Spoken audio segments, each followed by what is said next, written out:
Alright, time now is 10:57 a.m. on July 31st. Oh my god. That's it guys, July is over. So I slept from I think 4:40 to 10:45 basically. I had this dream where Benny brought me to a job, to an office job, and we had to watch a talk or something, but not really a talk. It was kind of weird. It was like we're watching somebody else do a talk while we're watching the listeners. And then there's a Chinese girl, not Leslie, but just a random Chinese girl who I brought my notebooks and she saw my notebooks and started tearing them apart. And I argued with her in very fluent Mandarin and she was shocked and I was very convincing, and she felt very bad after that. So, ooh, okay. Anyways, today is going to be a fun day because I will be going to CMD for the sixth time to return a Sennheiser shotgun mic to Naja. Right after that, me, Cliff, Miles, and Cliff, Miles, and freaking Ken will meet up at CMD and we'll Uber to Hollywood together to watch Oppenheimer, which is absolutely ballsacks insane. IMAX is 70 millimeter. It's the first time I've ever seen IMAX in 70 millimeters, so this is going to be insane. I don't think I'll really dress up for that, simply because I think it's going to be hot and dirty in Hollywood, and I don't think dressing up for that would be a great idea, but I will still wear all black just for the occasion. Um, yeah, that's pretty much it. That's pretty much it for today. Um, uh, yeah, last night I actually spoke to Cedric for the first time in God knows how long, and asked him about whether I should stay or leave. But because I haven't spoken to Cedric in so long, I need to give him a bunch of context first. So I ended up texting him paragraph after paragraph after paragraph, and he responded with a whole fucking essay. And lo and behold, he said essentially his answer indicates that I should stay because if I go back to Hong Kong, it probably won't further my career and it won't be beneficial to my studies. And if it's about the money or about the friends and family, then it's not as important as career. He even made an analogy of sorts. He texted me saying career greater than financial situation greater than family and friends. And I said, oh, good analogy, even though I don't really believe in that. I mean, yeah, your career is important, but um, it's it, it's important, but if you're too broke to further your career, then what for, you know? So then coming back is still like a good prospect, whatever that means. I'm gonna ask Pink. Maybe I'll ask Natalie. I don't know. I'm gonna ask Miriam. I'm gonna ask Ken later. But I think right now, even after Potter and Cedric's answers, I still lean towards returning. I still lean towards returning. Now, again, I don't really know too, because I'm still very curious about Film 5 and Film 41. And if I take the first two classes of those two classes and I realize, holy shit, I'll be missing out so much, then I'll probably decide to stay by then. So I really have no idea. But yeah, Tova also texted me that we can do Benny this Thursday at 11 a.m. So yippee ki let's do it. And yeah, but I don't know. I also wrote a whole list of things I can do after I go back to Hong Kong, and it's a pretty nice long list of, if I go back to Hong Kong, I can shop for clothes, I can teach, I can tutor, I can enter the film industry there. I can meet up with friends and do more, like old friends. I can relax and get haircuts and eat good food and learn how to cook and this and that and this and that. I could do exercises in the park again, and it might be the last time I get to see my own apartment because they may sell the apartment, so I don't really know. But yeah, yeah. I also completely forgot to mention that I did not watch The Killing of a Sacred Deer last night, like at all. I realized that like, I did some exercises for my shoulder, a pike push up, and a plank lean. I don't really know how to properly do them. And my shoulders aren't really that sore now, but I did do some weights by lifting my dishwasher, clothes washing juice. But yeah, I did that. I took a shower and then I had to edit a couple very long videos, and then I realized I don't even have time at all to watch a movie, like at all. But it's okay. I've already watched so many movies this month. I can do better next month. Alright, I overshot my bus stop for like 2 stops, and that's great. But anyways, today I'm watching Oppenheimer IMAX 70mm, so that's that. Fuck. That sounds like a solid plan, honestly. I'll just keep writing it and see what And he's editing it for now. No, Benny's been editing it all summer. Yeah. My roommate sent me a text.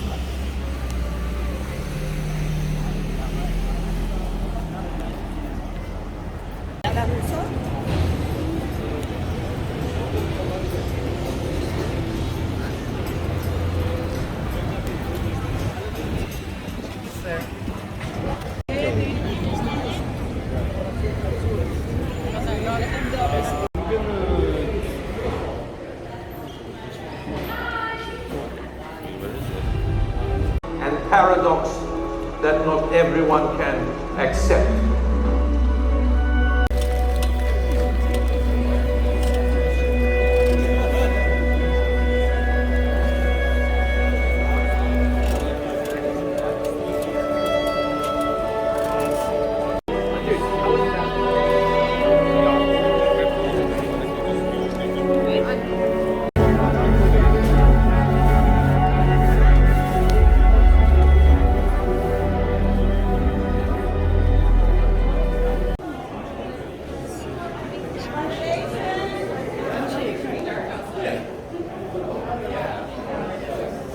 Shake Shack like 2 days ago. So. Yeah, so I guess.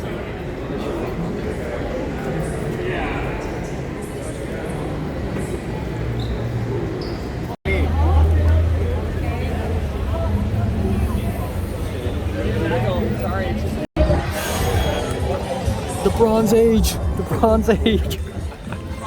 Start screaming that.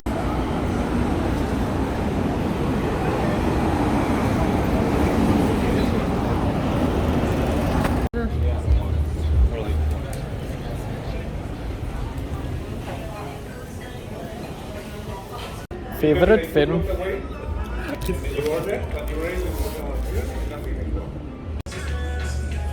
Pulling the web out. Any cameras like DSLR or mirrorless cameras? Wait, the 6 short films you worked on? Yeah, no, as director. Oh, right. All right, time now is 1:10 a.m. in the morning, on August 1st, 1:11.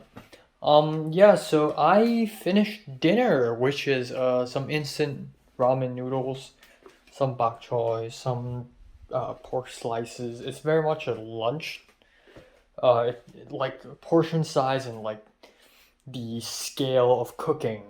It's very much lunch for me, but because I've already had a lot of food today, not a lot, but a lot of like thick calorie dense foods, so I should just tone it down for dinner. Say okay. So here's what happened today. Today is quite interesting, actually. In fact, I would say today is probably the most interesting day since a while back, since the location scout at USC. Yeah, and I'm not mentioning the interviews. They're interesting, but also not really. So, anyways, I woke up today and then I quickly filmed a mini movies review. I quickly cleaned up some storage space in my phone, which is great, and I need to keep doing that if I want to be scripty. My laptop crashed 3 to 4 times in the morning and crashed 3 to 4 times again after I returned home. It's getting worse and worse. So I really need to. I don't know if I can survive 2 more months. That would be great. I just need to survive maybe a couple more months until I get back to Hong Kong and get a new laptop maybe. But yeah, I anyways, I digress. What was I saying? Yeah, I was gonna meet everyone at CMD at 1 p.m., including Naja. So Cliff, Miles, Ken, Naja, and maybe Harrison was gonna meet up at 1 p.m. I'm only seeing Naja not because he's going to watch Oppenheimer, but because I have to return the Sennheiser shotgun mic. So I was almost late, but I was pretty much on time. I arrived at around 1:08 p.m. I overshot the bus stop by 2 stops. And then I went to the place. I went to CMD for the 6th time. I was low-key worried that I'm gonna run into Leslie, but that did not happen. I don't think she was even there because it's a summer semester and I think most of the classes are near the end or have ended. And also apparently for summer classes, the production classes are all Fridays and Saturdays, so Leslie probably doesn't even need to go to work. I hope she's bored. I hope she's bored and I hope she thinks to herself, man, there's that one dude who is in love with me. Like, if I hadn't said no, maybe we would have hung up. But no, okay, you know what? Let's not think about that. Fuck her, okay? Again, I digress. I arrived and there's Ken and there's Miles, and it's the first time both of them had seen each other. And then a while later, Naja showed up. I gave her the mic and I told her, thank you very much for the mic. Red and Theo's interviews, they were very underwhelming. And she's like, oh. But I told her, maybe on Thursday we'll do Benny's interview, and are you free? And Naja's like, probably, if I don't take the job at Backstage, then probably. And then, yeah, and then that's pretty much it. And then after that, I also told Naja to, hey, can you text Skylar? We need to move on to the final phase of the interview. It's awesome though. It's only the beginning of August and we're already moving on to the final phase of the interviews, which is fucking amazing. Anyways,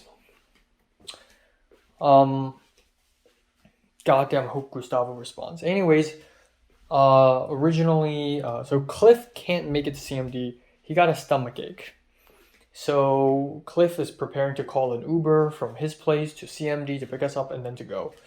But Miles said he can drive. So we're like, fine. So Miles drove me and Ken. We went to Cliff's place, picked Cliff up, and then we went. Harrison's not going, apparently. So we went, and it's also the first time Cliff and Ken had met.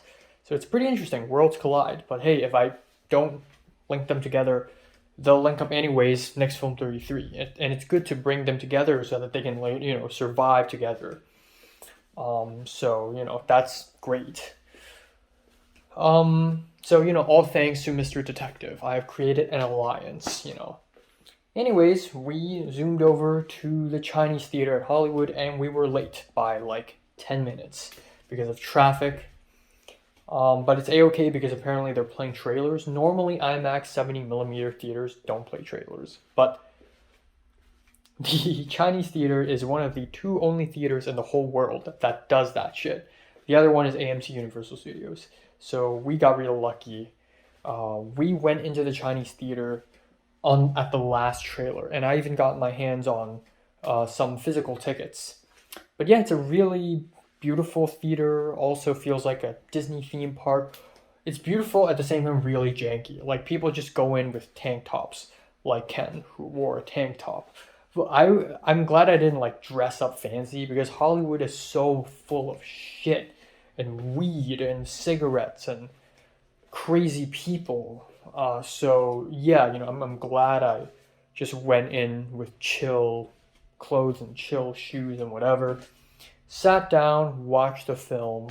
I got some pretty good seats, and it was a good experience. I don't think the film is that great or anything. I wasn't that blown away or anything, but I'm so glad I'm able to watch it with Ken to my left and Cliff to my right. There are a few moments where like something like mildly funny would happen, like the Oppenheimer meme, and Cliff would laugh and I would laugh along because he laughed. There's a moment where one of the characters said, "Did the ends justify the means?" and it was an ends and means moment. So Cliff laughed and Cliff looked at me and then I laughed. And then there are a couple moments that's like kind of cheesy and Ken laughed ironically. Miles had to go to the bathroom and he came out and he went all the way down to the first row, all the way back up just to look for me. He found us, and then halfway through the film, he suddenly left. It's really weird. But I didn't even notice that he left until near the end when I saw my phone and Miles texted me, "Hey, I've gone to the urgent care center." And I'm like, what? So yeah, also, I forgot to mention that on the way to the Chinese theater, a couple important things. At CMD, I told Ken, because I have to ask him for his opinion. What should I do? Should I stay or should I go? And Ken was very definitive in his answer. You should go. All the roads point to you leaving. Like, again, like spending $2,000 here in LA just to take one class, you got nothing here, man. Go home, spend some quality time with your family, get a job, I would say leave. And he makes a really good point. So, hey, finally some counter argument from Cedric last night. And then another thing is, in the car, I talked to Cliff a lot. I think I'm the closest Cliff out of the three of them. And I told Cliff about how Betsy and Ebony think he's suicidal. And Cliff laughed. It's so obviously not true. Maybe Cliff's stressed. And surely if someone's suicidal and they are surely suicidal and they don't want to admit it, that's that. But I really don't think Cliff is suicidal. If anything, Leslie's suicidal. I'm more suicidal than Cliff. So, there's that. But, yeah, we arrived at the theater, watched it. We left, and Miles was at an urgent care center, so we went to a nearby place to sit down and eat some food. I was hungry as fuck. Everyone's hungry as fuck. So Ken suggested Fatburger, so I went to a Fatburger. And even though a couple days ago I already had burger with Potter, Shake Shack, but I'm like, you know what? Welcome to Los Angeles. So fine, Fatburger. So we sat down. I got an original burger plus fat fries, and it's okay. The burger is fine. The fries is a little mid. It's kind of unsalted. I got Pepsi as well, and we just sat and we chatted. And then Miles came. He drove to the wrong Fatburger, and he drove to us at the end. Apparently, Miles had a panic attack. I thought it was like stomach issues, because popcorn has gluten in it, and he's gluten intolerant. But no, it's apparently he had an anxiety attack or something, and he felt like he was dying, and he was out of breath, and he felt like he was suffocating. And that's really interesting because Ken also suffers from anxiety.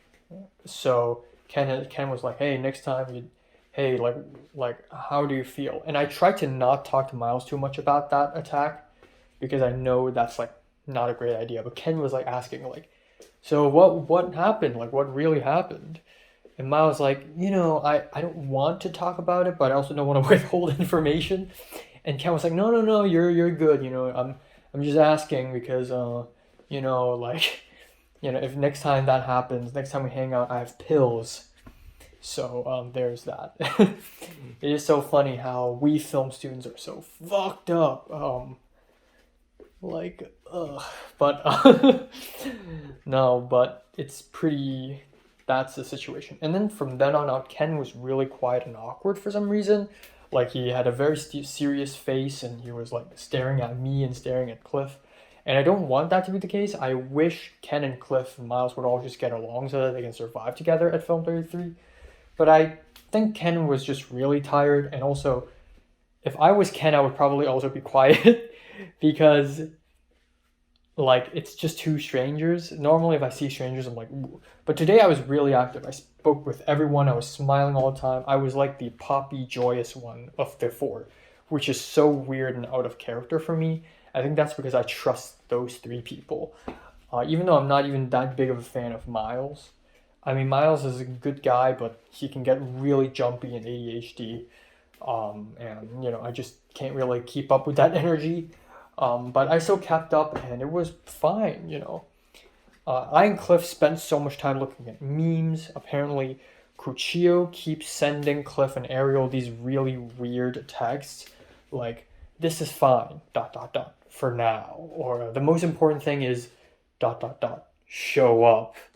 I'm really grateful, ... really. And they're all just really ominous and really strange. And it was really funny. So there's that. We talked about Film 33 a little bit. It doesn't really need to be a main point. But there's that. And then I also talked to Cliff a little bit about Justin Short. Apparently Justin still hasn't found a producer yet. And Cliff is like, why don't you produce it? Like, and I'm like, yeah, I can be one of the producers. And Cliff is like, how about the producer? And I'm like, okay. I'm just scared that I will have to leave. So the truth will be revealed tomorrow. Tomorrow I'll have a 15-minute phone call with an immigrant specialist. And that will be the revelation. You know, whether I can stay till mid-September, whether I can pay the admission fees and then get a full refund. It'll all be revealed tomorrow. So tomorrow will be a huge revelation on the whether I should stay or leave trouble, you know, dilemma. The hardest dilemma ever. The hardest dilemma since my confession, I guess. Yeah, oh my god, I just found out that on May 25th, I was like, I give myself 1 month. June 25th, I'm done with Leslie, and then July 25th is already over. A month goes by really fast. Anyways, and I think that's pretty much it. And then Miles drove us home. Miles dropped us off. Birkin randomly texted me and gave me $60 and said it was a refund for Uber. I think he forgot that he already gave me $30 on day 3 of the shoot. But whatever, haha. And yeah, I'm excited for Justin Short. Cliff said the script was really good. I trust Cliff's judgment, I guess. I'm interested in working with Justin anyways. Don't know how well the guy directs. Also, the PD will be Elin, and I'm interested in working with her because all I've heard about her are good things. And I think she's like the second coming of Ariel. And Cliff also agrees too. Like, given how uplifting and passionate about filmmaking Elin is, she's going to be the second coming of Ariel. So there's that. And that's it for today. It's a pretty solid day. Also spoke to Betsy a little bit. Gave her some feedback on her script. Betsy also revealed that she used to date a hot Romanian guy. An information that I do not need to know. But that was part of the inspiration for her rendition of Dracula. It's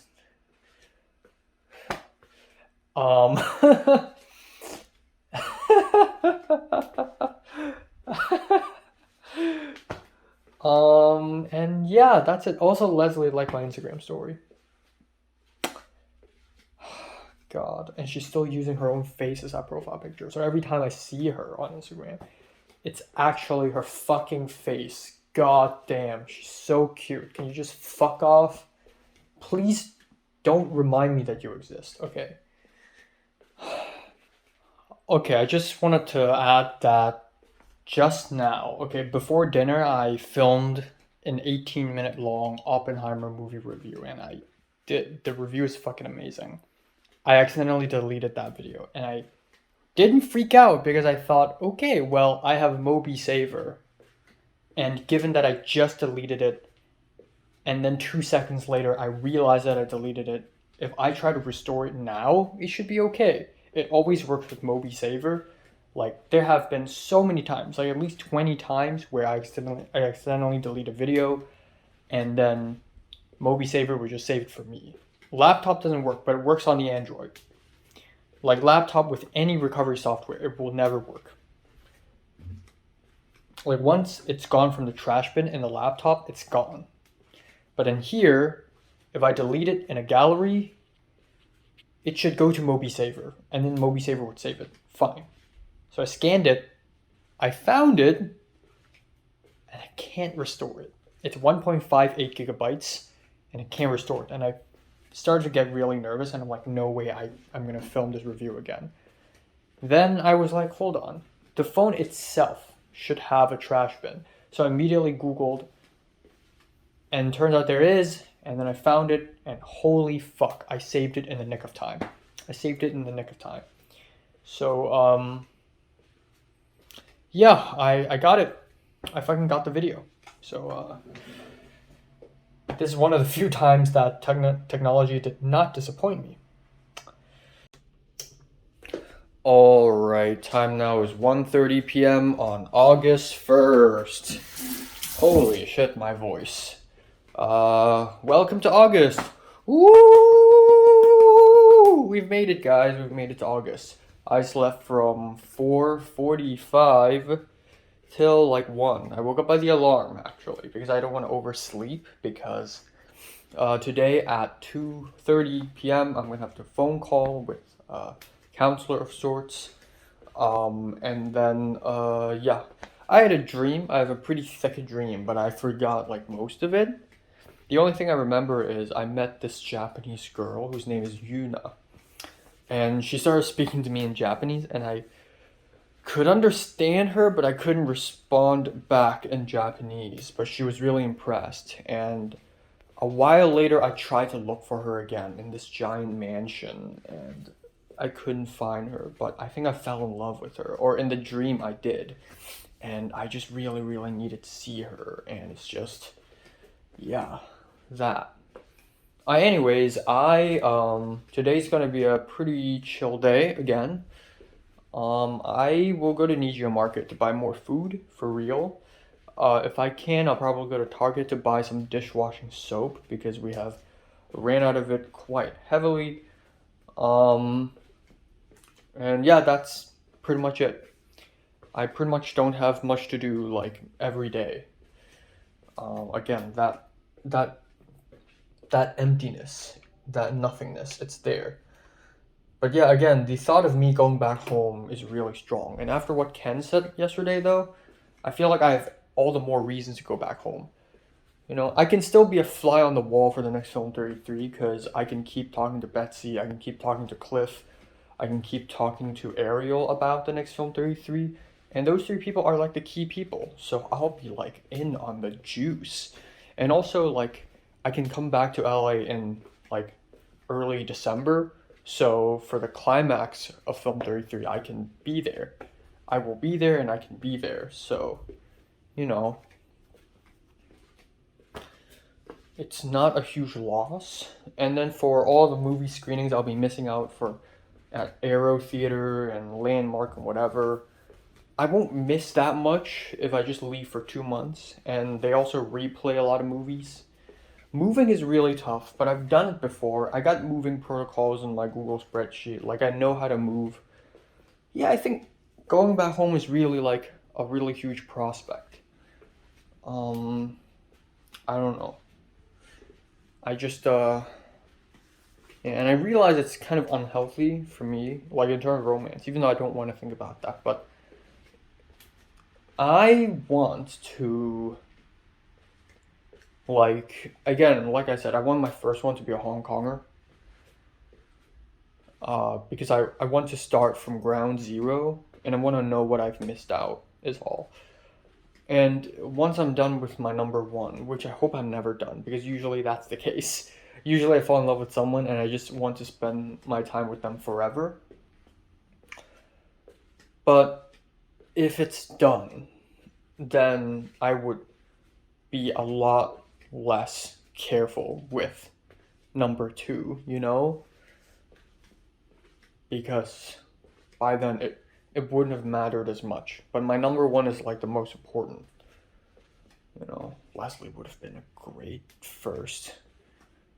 You know, she would have been a great first kiss. Like, she probably tastes like Monster Energy drinks and cigarettes and alcohol, and it's like disgusting, but in a very like edgy way, you know.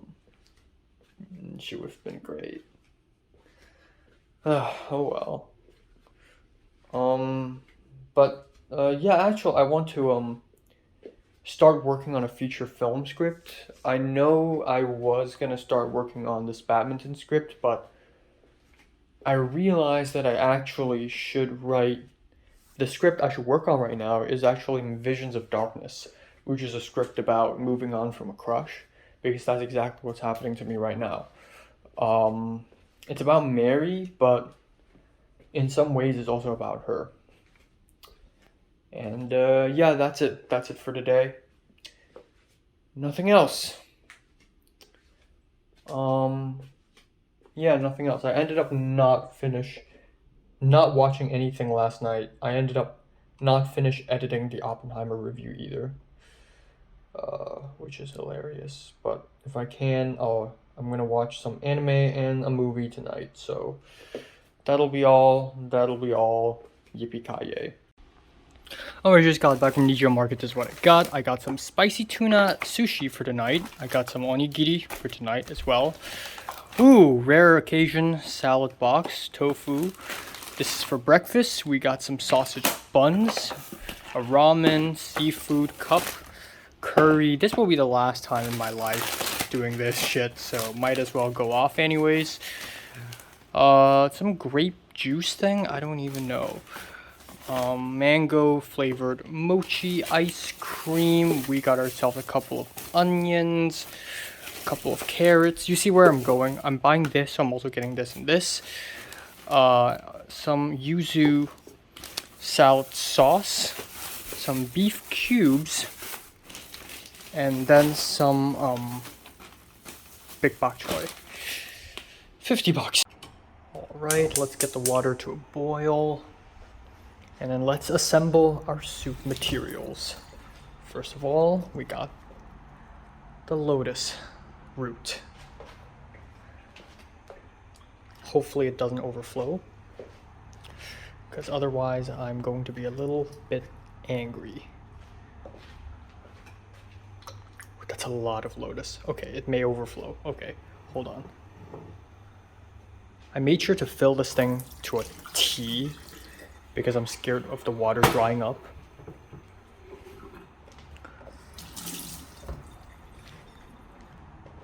Let's add the pork spare ribs. Perfect. I'm gonna add 1/4 of this bowl for peanuts.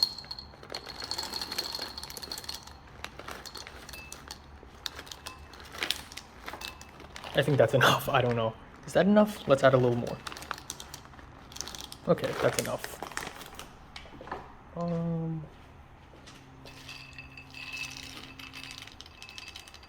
That seems like a lot of peanuts. Okay, let's add them all. Let's add half a packet of ginkgo bilobas.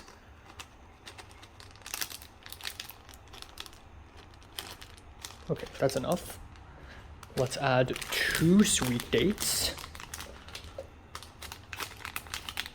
1, 2. Oh, I should have washed them first, should I? God damn it. Let's get this, I assume yam. I actually don't know what this is. Hold on.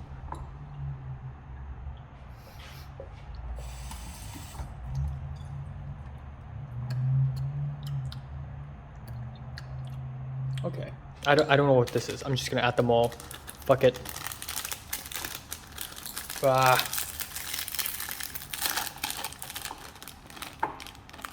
Ah. Let's give them a bit of a wash, perhaps. Just a little wash.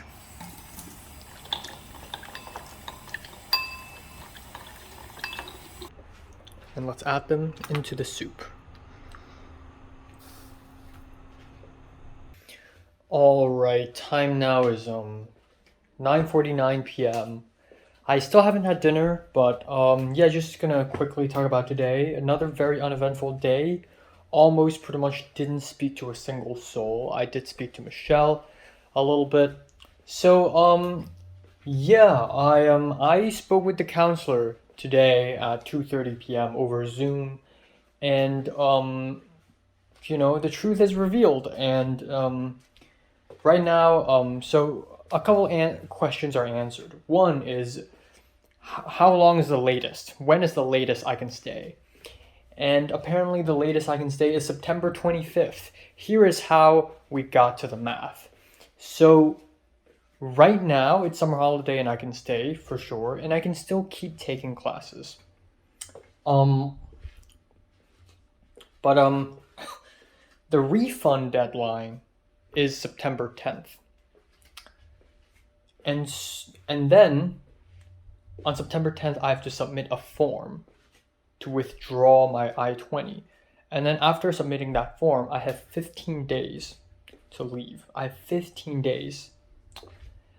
So 10 plus 15, that's 25th. So I'm going to leave at the latest September 25th. So that's where the plan is. And honestly, I think that's pretty good. That's really good news. Another thing is I can get a full refund. Including health insurance fee, everything, I can get a full freaking refund and just go home. It is totally fine. So I'm going to exploit that and take a couple classes in the first week. I'm going to take 2 Film 5s and 1 Film 41. Then second Saturday, the second Film 41 class is September 9th. And I want to do that, except Andrew has a short film shoot. So I probably can't, unless I can. I don't know. Yeah, and then that's it. And then the next day I'm going to refund, and then on September 25th I'm going to leave. And this changes everything. This means I have exactly 1 month after this lease ends, and I have to move to a new place. Either a hotel for a whole month, which is weird, or an Airbnb. I think Airbnb is more likely. I'm going to find a storage place to store everything. It's going to be fine.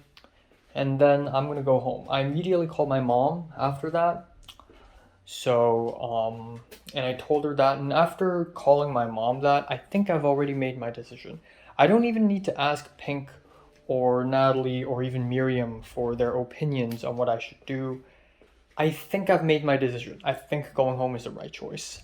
I really think so. Yeah, going home just gives me motivation.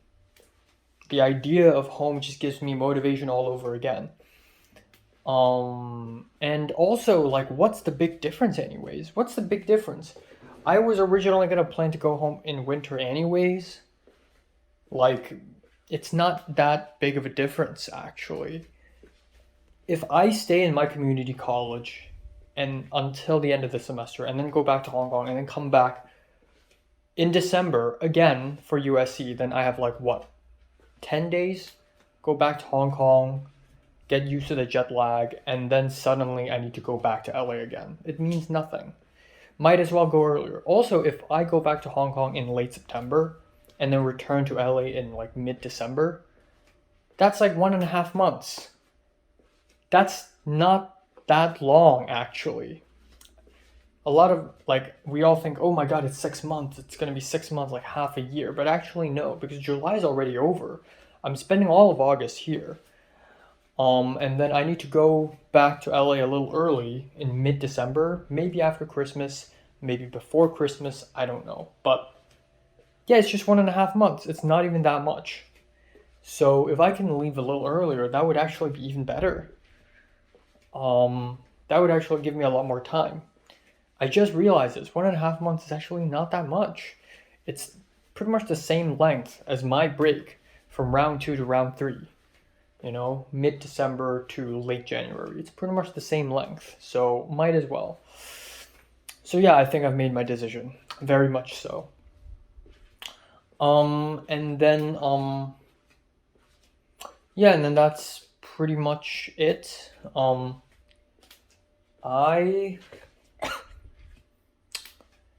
don't know. I think yeah. I don't know. If Andrew's shoot goes later than September, then I probably have to drop out too, unfortunately. But yeah, I think so far it works out. Works out totally. I can still watch the movies I want to watch. And it's a-okay. It really is a-okay. I'll be spending a bit of money for the Airbnb, but I think overall it just kind of works out. I went to Ninja Market, came back. I also planned to go to Target today, but ended up not going because I didn't have the time. I want to go because I need to buy the dishwashing soap, but I think I can survive today. I'm not even using dishwashing soap. I'm using regular soap to wash dishes, but I think I can survive through today. Tomorrow I'll go to Target. It's a-okay. Another news is Naja finally DM'd Skylar and told her about the interviews. That is extremely dangerous and difficult because Cliff is texting me. Because okay. Because Skylar is one of the dangerous people. And yeah, I mean, she's not a bad person. It's just really risky knowing how close she is to Crucio. And so Naja, I think she tried her best, but it wasn't persuasive enough, and Skylar turned down the interview. But she said she's still down for a chat, talk over coffee about the experience. It's just that she's uncomfortable being recorded. So I think I'm gonna go along with it. I think either I and Naja and Skylar meet up and just like drink coffee and talk about it, or actually, more conveniently, I can just, because Skylar will be first AD for Jordan short, I believe, or some AD of sorts, like maybe on set, or maybe at some point, I can just talk to her about this. And yeah, that's both a good thing and a bad thing. The bad thing is I can't get her to say specific things, but the good thing is that removes all the formalities, like all the so state your name and what's your intended position and blah blah blah blah. We can just skip over that. And also I'm thinking I should just secretly record her.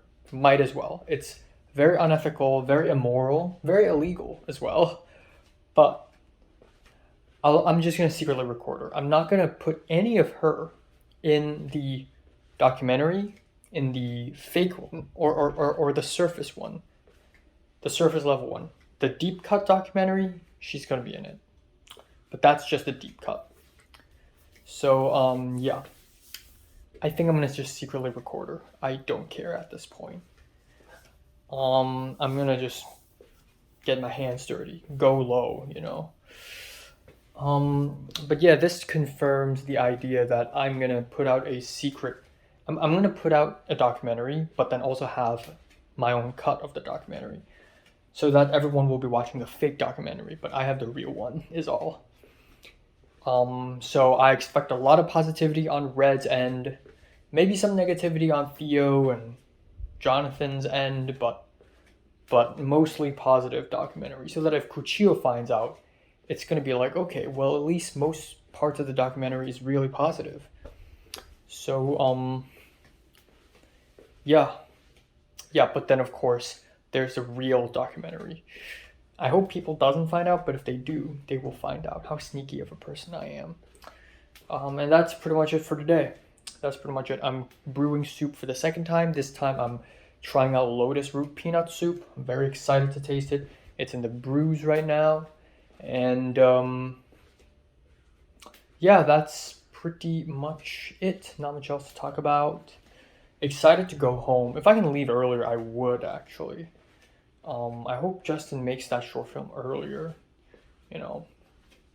But yeah.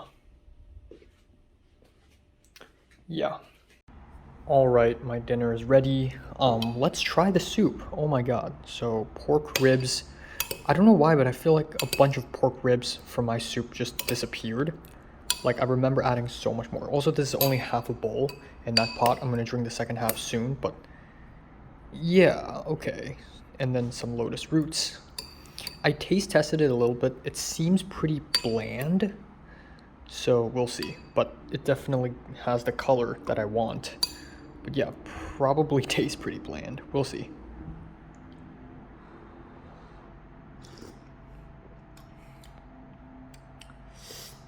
Yeah.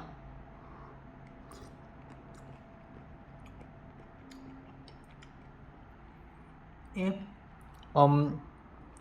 Definitely not as good as the apple pear soup I made. It has the flavor though. It has the flavor that I'm aiming for. It's very small though. It's a very small hint of that flavor, but it has that pork peanut flavor. But very tiny. Very, very. I also added a lot of salt already, so you know what? I think it's okay. I'm a little satisfied. Just a tiny bit. Just a wee bit. Could be better. The meat is really tender though.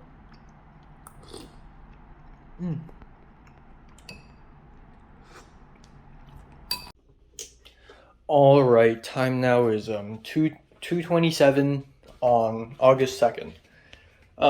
Yeah, holy crap! I went to bed at 5. I managed to watch the entire movie, The Killing of a Sacred Deer, but that lasted until like 4:15.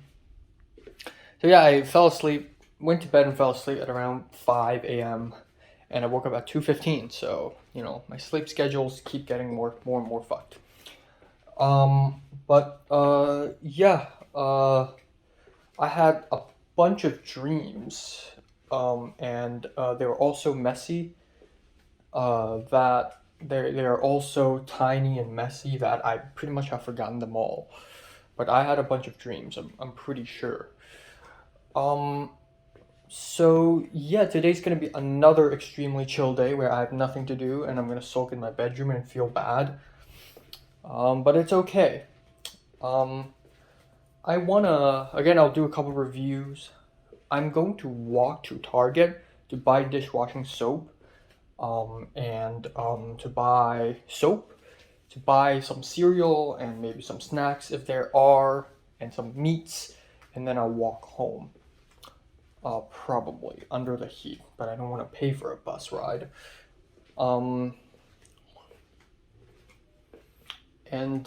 Yeah, that's pretty much it for today. I also want to take some time out today just to draw, read manga, trim my nails actually, and that's it. That really is it. I had a tiny realization. Last night I said it wouldn't make a huge difference if I go back in late September and go back to LA in early December. That would be 1.5 months. I miscalculated. That's actually 2.5 months. And that changes a lot. That changed everything. 2.5 months is pretty thick. And again, I don't have to go so late. I don't have to leave LA so late, and I don't have to come back to LA this early. So that 2.5 months can be nearly 3 months. So it's great, you know. I think that could work. I think 3 months is enough for me to work a few part-time jobs here and there, know a lot more people, make connections, and this and that and here and there, you know. So that's that. Also, Alba has surpassed me in Instagram followers. I think she had fewer followers than me starting off. And Leslie's also like chasing up. Like she's at 340 something, and then Alba's in 430 something. So, you know, I gotta go back to Hong Kong and make a bunch of Hong Kong connections. That's like what I need. Another thing is Cliff last night offered to ask me would I be willing to co-produce with Ariel. I said sure. It would be cool if I'm like the only person holding the producer credit, but it'll be nice if someone also like does it with me. Ariel would be a very weird choice. Very weird because of her sexual fucking relationship with Benny, who is kind of like my rival at this point, who I'm hopefully seeing tomorrow to interview. But also how she's also somewhat close to Leslie, who is like, I'm so fucking in love with her. It's actually disgusting. So I don't know. It's gonna be weird. It's gonna be weird hell. But you know what?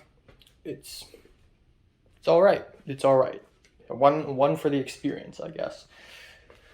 Also, my Kinger sore has fully healed, so that's fantastic. Yeah, the woman who works at Universal Music Hong Kong hasn't replied to my email yet. It's been 1.5 weeks. What else? Yeah, not much else. That's it for today. Yeah, that's pretty much it for today. If I can do some more exercise, I would. You know what? I should do that. I should actually do that. Yeah. Yeah. Alright, this is what I got back from Target. Lucky Charms. I was gonna buy a cinnamon toast crunch, but it had a Guardians of the Galaxy picture on it, and it's so cringe, so I'm not buying that. Hand soap. More chopped salad, because why not? Prosciutto. Avocado. I can't manage to put it in a bag, because I love plastic bags. And then finally, we got a little bit of ground beef, which I have no idea what to do. Oh, and dishwashing soap. $36. Alright, time now is 1 a.m. Yeah, I just finished dinner, which is a couple chicken thighs, some tofu salad, some tofu salad box from Nietzsche Market. I got some pasta. It's pretty good. Thick meal, big meal. So yeah, let's talk about today. Another really chill, uneventful day where basically nothing happened. Yeah. Right off the bat in the morning, Tova told me to reconfirm the interview with Benny for tomorrow morning. So I texted Benny, and Benny like immediately responded within 5 seconds. I was like, hey Benny, so has Tova mentioned to you about the interviews? It's tomorrow at 11 a.m., right? And he's like, yo. And he's like, yeah. So perfect, great. So the interview with Benny will happen tomorrow, and we're gonna have to come up with a new strategy, because making it super formal, questioning them Q&A style is just not gonna let them say shit. So we need to make this like a chat. It's gonna feel like a talk show. So so that's that, and hopefully we keep using that strategy, even though we're pretty much near the end of our interview sort of like roster, I guess. But yeah, nervous because we're getting into dangerous territory. I still don't know what to do with Skylar's interview. I guess it's okay if we don't interview her. Sure, we lost a bit of perspective on things, but I feel like the fact that I'm narrating the project means that I'll be saying shit anyways. So that's that. But yeah, Benny interview tomorrow. Whew. Hopefully it goes well. I went to Target. I walked all the way there, like a 15-minute walk. Bought a bunch of shit. Came back. So that's that. It's pretty good that we got a new dishwashing soap. It's actually the first time in 1 year and 7 months I've ever bought dishwashing soap. It's so goofy. It's so funny. But yeah, it's nice and stuff. I think all of my roommates are gone. I think I'm like the only person living in this apartment now. I suspect that Jacob, the Chinese roommate, still comes by from time to time. But I don't hear any noise, but it's weird because like the aircon still like changes temperature, but maybe I'm just going crazy. But I think I'm like completely alone in this apartment now, which is really interesting. It's also going to be interesting that new people will probably come in. I don't know though, because usually before that happens, they would send cleaners. Maybe no new people will come in. Maybe I will be like the last one to leave this room, and then it will have a 100% renovation. probably that. But either way, I think I'm really enjoying myself being the only one here. So that's that. Went to Target, came back home. I was extremely hungry. And so I'm like, you know what, fuck it. Cup noodles plus 7 dumplings, which is a pretty thick lunch for me. So I had that, and then I just had another really thick dinner. I think it's really good that I'm eating a lot of food. I also want to like go out because I'll be leaving this place in 22 days, right? So before I leave this neighborhood, I want to just like eat at as many restaurants as possible. In Sawtell. Of course, I don't want to like, you know, bankrupt myself, but you know, Coco Ichibanya, Curry House, all of the other ramen and sushi places, I want to at least eat at those places or order them takeout and then bring it back home and then eat it there.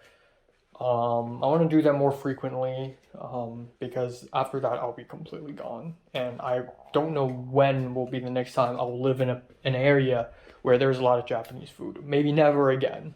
So this will be my only chance. So I'm really going all out. And then yeah, that's that. Nothing else. Really, nothing else. I don't know. I think I may have a little time later to draw and read manga, which is great because I really need to do that.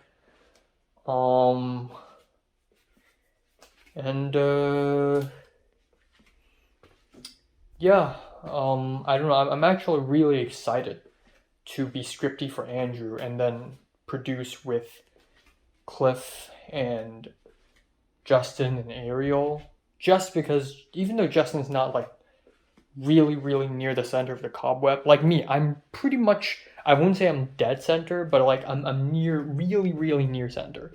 And it's so crazy because like a year ago, back in April last year, I'm like so far away from the center, but I've made my way so into the center of the cobweb. It's actually crazy. Who is the center? Who do I think is like the center of the cobweb? I think Benny, for one, is at like the near center. Cliff, in a sense, literally in a sense, is dead center. Ariel, in a sense, they're both, 4 of them are like really connected with literally everyone else. But yeah, you know, by producing for Cliff and Justin, I will be in the dead center as well. I will be really close to center as well, even though Ends and Means is over. But the fact that I will be working with Ariel and Cliff and even Eilin, it means that I'm still very much in the loop. And it'll probably be the one last hurrah. You know, the last time I'll be very much in the loop of things, because after I move to USC, I'll be moving on to another group of people. So, you know, this is great. What else?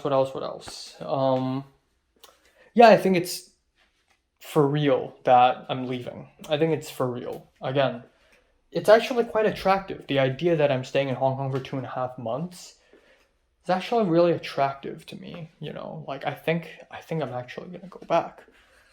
I don't know. I saw a photo on the family WhatsApp group today, and it's my brother and my cousins and my family and my cousin's family and my grandma having one gigantic sushi dinner at my cousin's place, which is like, man, it's been a while, hasn't it? You know, it's been a while. Yeah, I guess that's pretty much it. That's pretty much all. Nothing else. Maybe I'll do some weightlifting later with the clothes washing juice bottle. But it is what it is. Yeah. I forgot to mention one interesting thing, and that is during dinner.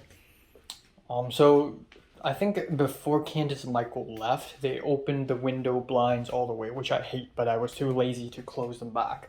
But while I was eating, suddenly I see a strong white flashing light outside of the window. I was like, oh, that's weird. Like, I hope it's not directed at me. And then it keeps flashing. And then I looked in front of me and there's a guy yelling at me, hey. So I walked to the balcony, and I was like, hey. And it's a guy in police uniform, it's a Latino, saying, hey, I'm with the police. Do you know what's the code for the gate? We need to go in. And I'm like, I don't know. There's no code. You need a key. And then the guy's like, can you open the gate for me? And I'm like, okay, so give me a sec. So I went in, I washed the bottom of my shoes, as I always do. I put on socks, and I went out and I opened the gate, went back in. And it was a Latino and a smaller white woman, and they walked in. And then the white woman asked me, do you know where is room number 10? And I'm like, I don't know. At first I don't really know what she's saying, and I'm like, what?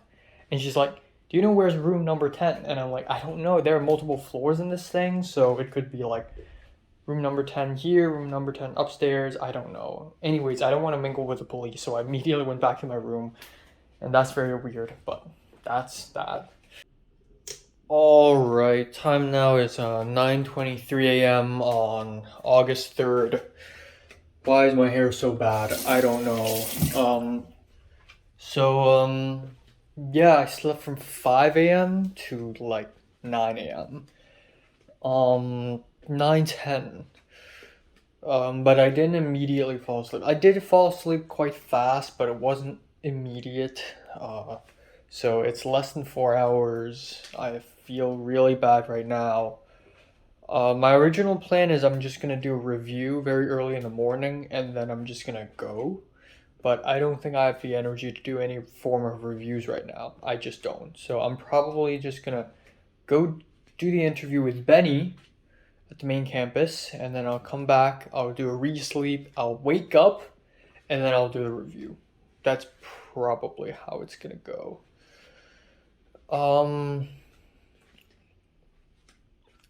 Yeah. Yeah. That's it. Yeah. I don't know though, but my voice wouldn't be as crisp. I mean, to be fair, right now my voice isn't 100% at its crispiest state either. So why even bother? I guess. That's it. I'm really tired. Oh my god.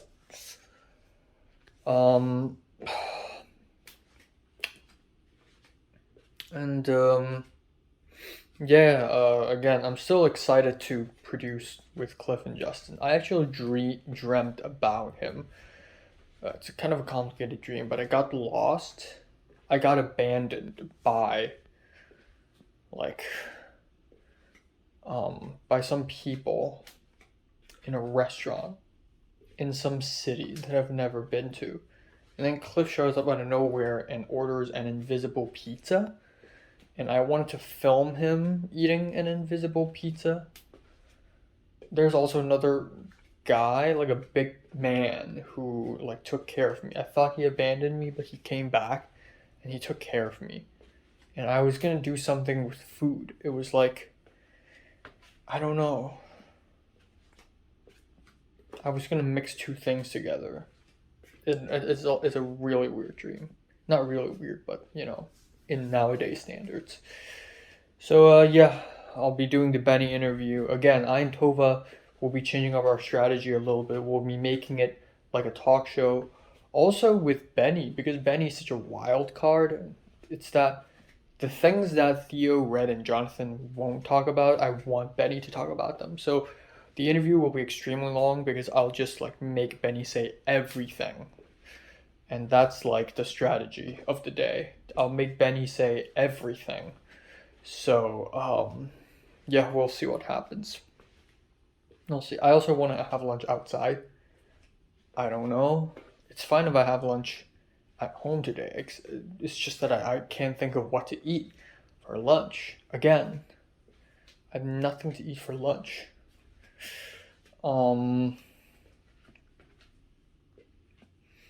I can eat some rice and drink some miso soup, actually. What else? I don't know, I'm just brainstorming stuff I could make. with some pork slices. That could totally work, I guess. But if I could also have lunch, like the Korean restaurant, it would be nice. The Korean restaurant at the main campus. Yeah, I don't know. I'm getting more and more pessimistic about these interviews, honestly. Like Skylar's saying no, so what's the point? I feel like I don't even need to secretly record her because I won't be able to put in the fake documentary anyways for ethical reasons. And the real documentary, I'll be narrating it. So there's no point in me, you know, secretly recording Skylar, risking so much just so that I can put it in the real 3.5 hour long documentary that nobody's gonna even see anyways.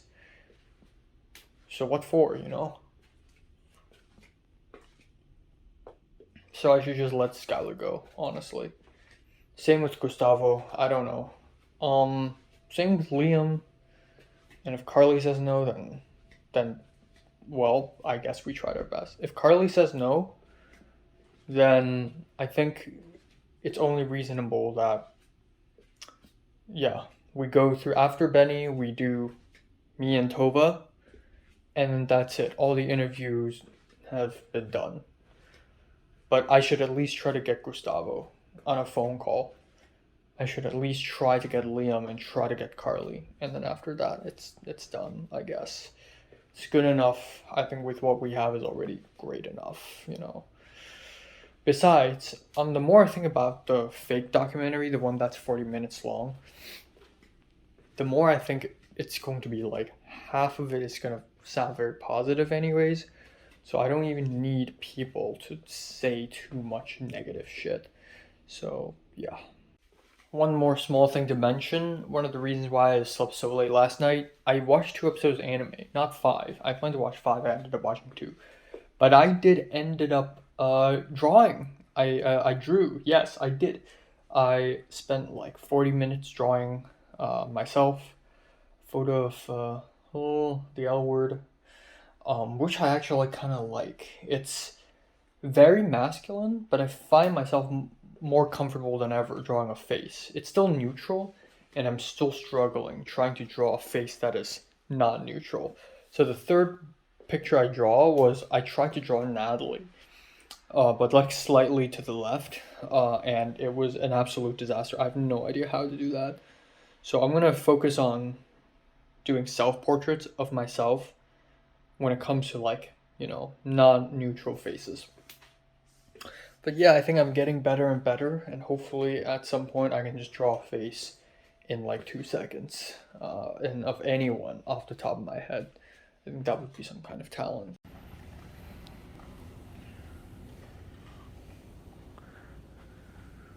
I'm alone. God damn it. Never seen him go What like. did he say? He was just like, you know what, fuck. Like I've never heard him be like, get serious, not serious, but like. Alright, time now is 1:11 a.m. So yeah, let's talk about today. Today's not bad. It went pretty well. It was pretty interesting. Of course, I felt like shit after I woke up, having slept for less than 4 hours. I went back to bed for 5 minutes, I think, and then I set the alarm so that I would sleep for 5 more minutes, and I think 15. I think I set the alarm at 9, and then I set it to 9:15. So I gave myself 15 more minutes, and I did fall asleep. Thank God I set an alarm, because otherwise I would just fall asleep flat until like 10 something a.m. or 11 a.m. and it would be a disaster. Yeah, so I didn't do a review this morning. Even if I had time, I probably wouldn't, because I felt tired as fuck. I'm not in the right mood. So anyways, I went all the way to the main campus, you know, and I was the earliest. I arrived at like 10:45, and I was like worried, or I think 10:40, and I was worried that Tova and Naja would be there. Turns out they weren't there at all. Benny texted me and said, oh, can we push the interview back by like half an hour? I'm so sorry, I'm caught up with this anthropology test. And I'm like, oh, it's okay, we have time. And then Tova texted me and said, oh, my ETA is 11:15. So I'm like, okay. So I waited, I sat on the couch and I just listened to music, and the whole room, the whole Cadence Center, it was just me. And I listened to music and I continued writing down ideas for Visions of Darkness During a Deadly Event, which is a feature film idea that I will probably get to 40 years later, but just jot down a bunch of ideas. And because the script is about moving on from a crush, it really made me rethink how I dealt with moving on from Mary. And it's actually really interesting. I went back to like old text. I think last night I scrolled back to like an old text. So there's a WhatsApp group between me, Natalie, and Cedric. And back in 2020 May, like late May, when the first chapter of my life just ended, when my conspiracies era just ended, I had a conversation with Cedric and Natalie telling them that, oh, I don't think I'll ever love a single person anymore. And at that point I was really dramatic and sad and whatever. And it's funny because Cedric and Natalie were acting so much more mature than me at that point. And, you know, now that I'm looking back at it, I feel embarrassed because boy was I wrong. I was so fucking infatuated with Leslie. And I think my love for Leslie is like way more intense than with Mary. And I think that's partially because Leslie is so much more real than Mary. And I've interacted with her. I hugged her, for fuck's sakes.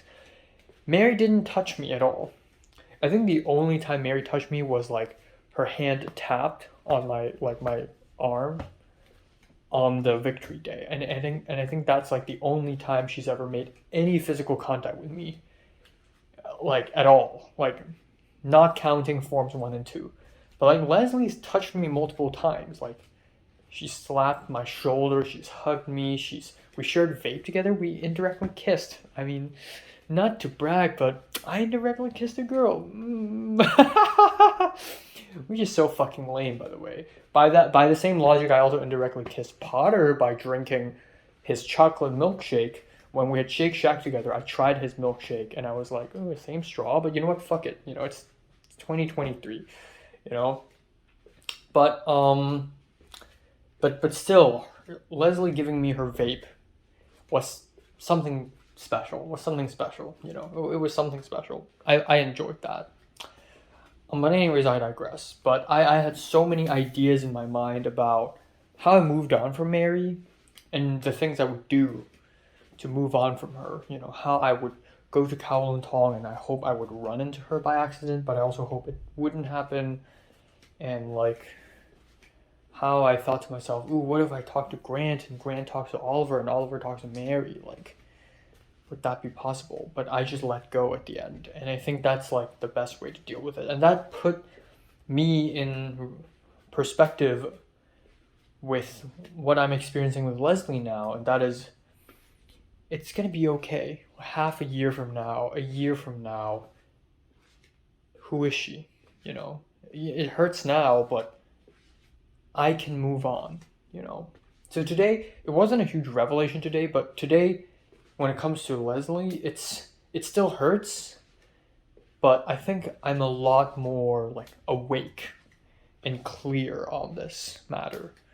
Anyways, I waited there for like half an hour, and then Naja shows up, and Naja's like, where's everyone else? And I'm like, well, they're late. So we kept waiting, and we talked and talked. And then Tova finally shows up. I was worried that Benny will show up first, because I need Tova to be here so that I and Tova can talk about our strategy, our new strategy when it comes to interviewing people and you know, instead of doing like Q&A back and forth, we wanted to feel like a talk show. We wanted to feel like a podcast so that it would be easier for the interviewee to spill the beans. But it's kind of too late for us to realize that, because with Dominic and Nick, and to be fair, they probably don't have that much to say, but with Theo, Red, and Jonathan, we should have used that method, but we never did. Because we weren't that smart at that point. So Tova arrived at 11:30, and then we just waited at the Cadence Center. And Benny didn't arrive until 12:15. The dude was mega late. I had to wait at that place for like 1.5 hours for him to show up. I could have stayed home and did a review first. But anyways, he showed up, and he called me and was like, "Where the fuck is the Caden Center?" And I'm like, "Oh, it's across the library." And he's like, "What?" So Nadia ran into him and took him here to the Caden Center, and then we did the interview. And holy fuck, I think we did too well.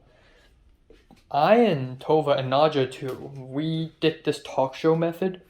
We didn't even ask for his consent. We tried our very best to make the interview as informal as possible. When the interview started, Tova was like, "Oh, can you state your name, your intended position, blah, blah."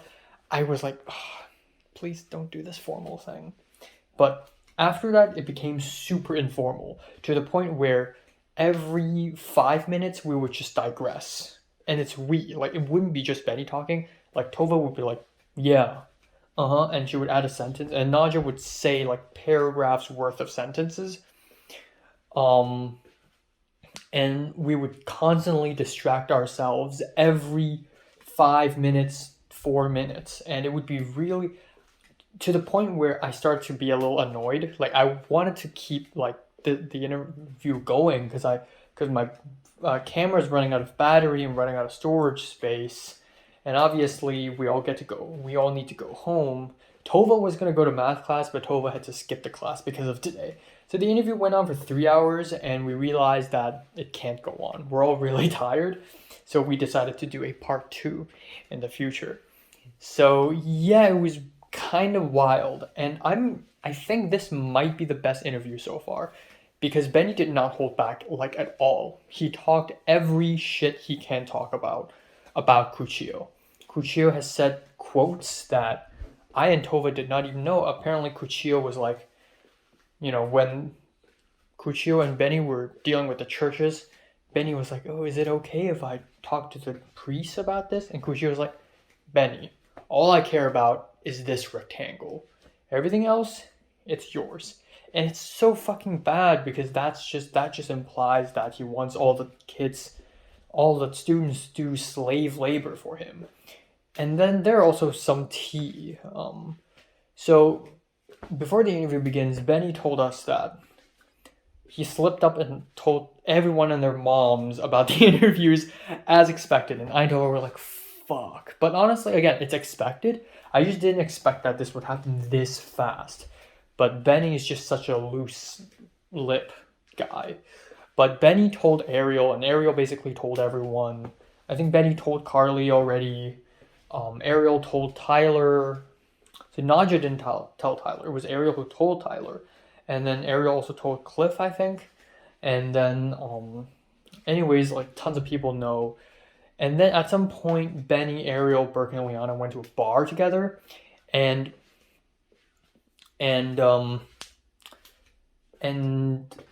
Benny told Burke and Liana. So Birkin came back from Turkey. Benny told Burke and Liana that I and Tova are making a documentary. And Birkin said that he's disappointed. Which is as expected, but also kind of fucking stupid.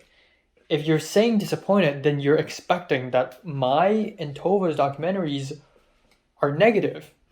Meaning that you know that it didn't go well. You're admitting that it's a negative experience.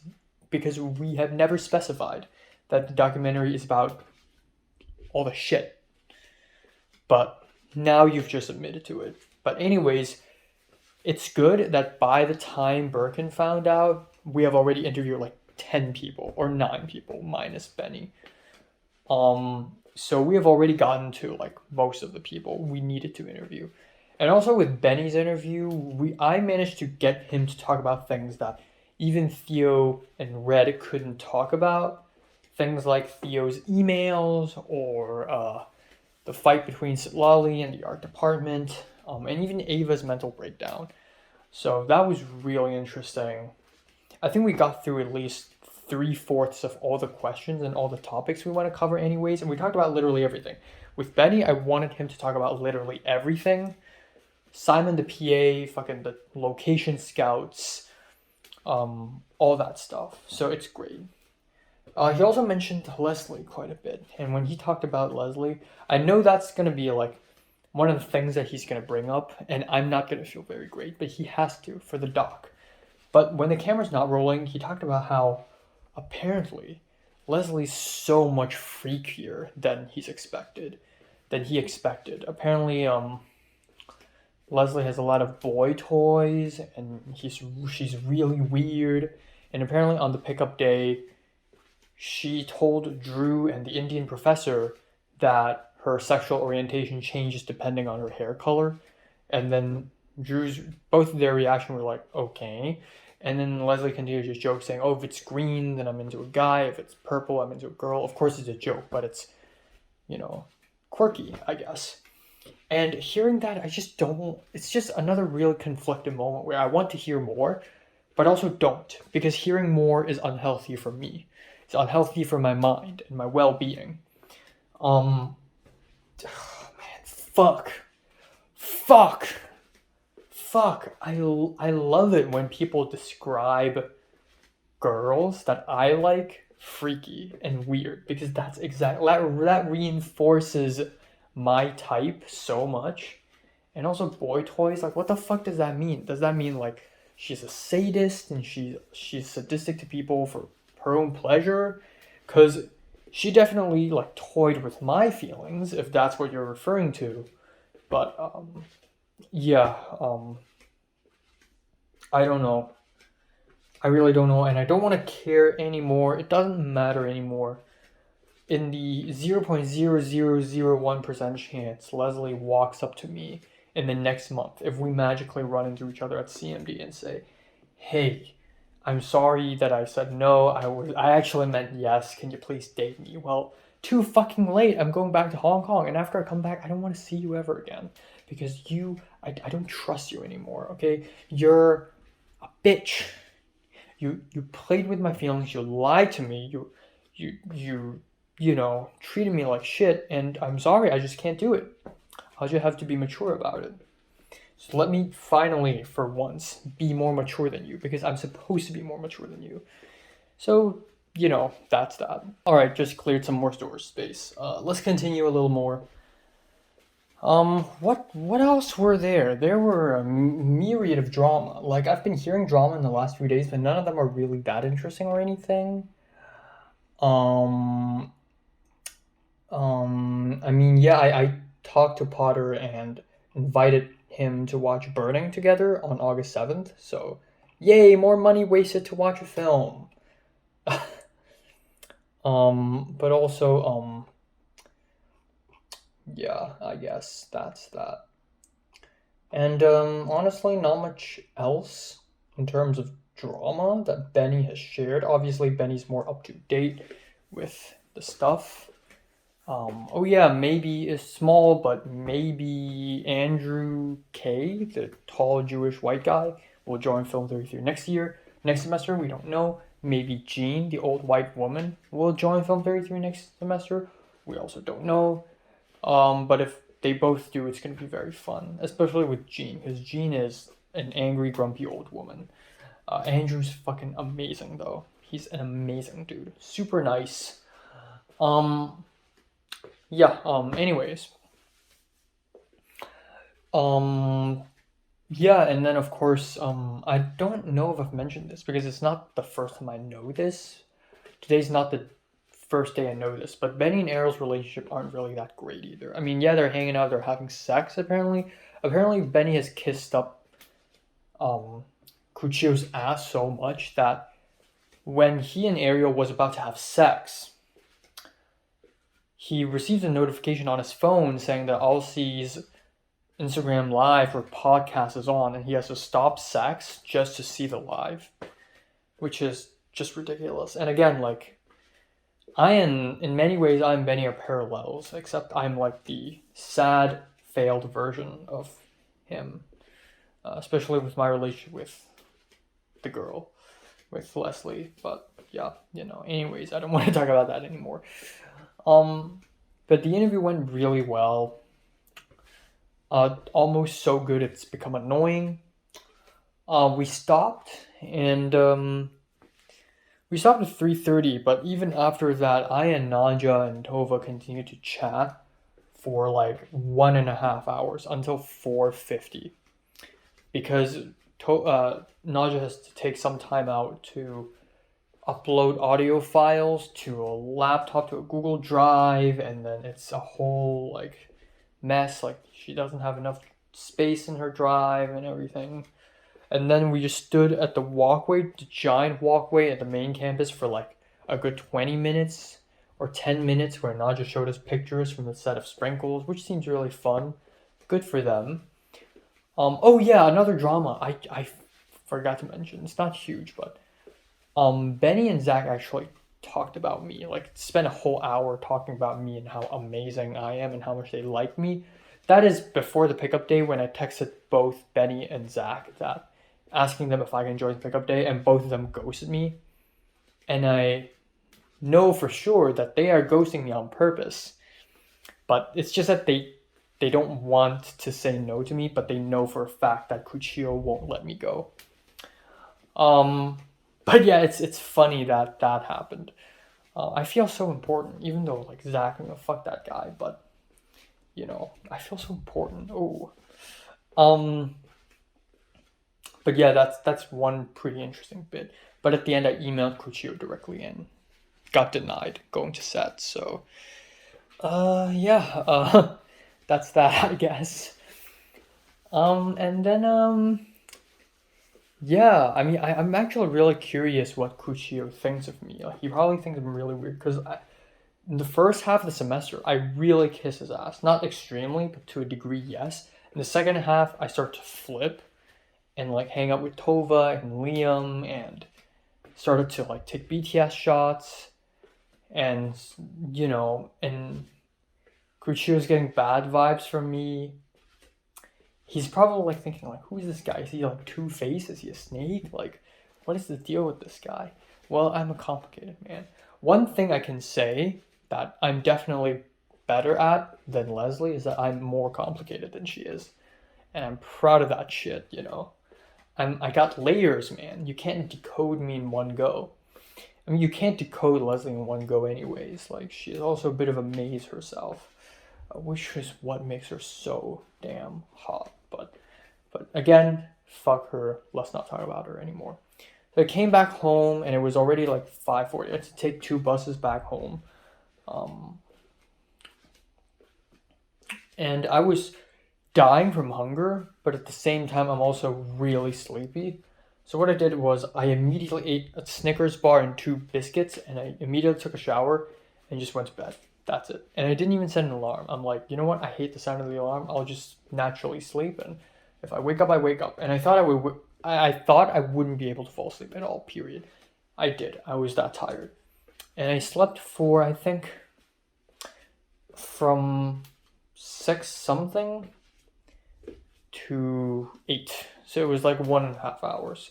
And it was really nice re-sleep. I woke up and I didn't feel any motivation to do anything. I made lunch at 8 p.m.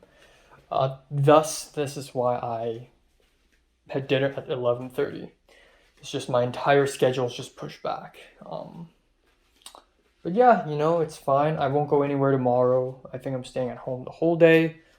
I'm not going to tour apartments either because it's pretty much pointless at this point. I'm really looking forward to going back home. I think it is definitely time for me to look into Airbnbs and storage warehouses and like how the fuck am I going to handle all this shit. But yeah, that's it. That's pretty much it.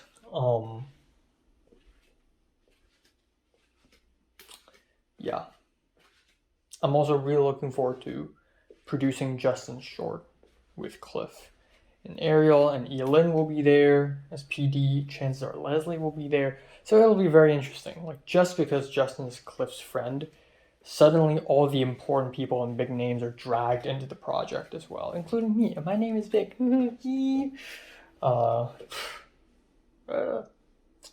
Yeah, that's it.